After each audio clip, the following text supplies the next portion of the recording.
Out there in the vast darkness of the universe, nearly 2.5 million light-years away from Earth, lies a massive spiral galaxy, Andromeda.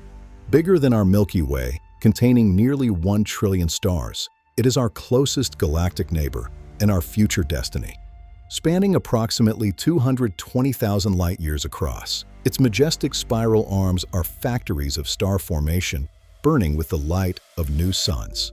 At its heart lies a dense core, packed with ancient stars and a supermassive black hole exceeding the mass of our own Sun by millions of times.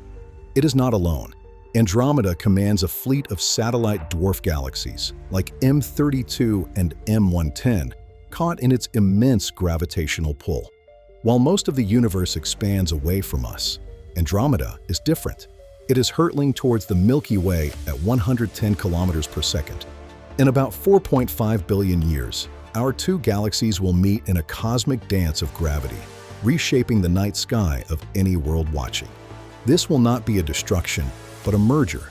A new, massive elliptical galaxy will be born from the chaos, often called Milkomeda. The space between stars is so vast that individual collisions are unlikely, but the view from Earth would be a spectacular light show lasting millions of years. Until then, Andromeda remains a beautiful silent giant in our night sky, a reminder of the dynamic and ever-changing cosmos we call home.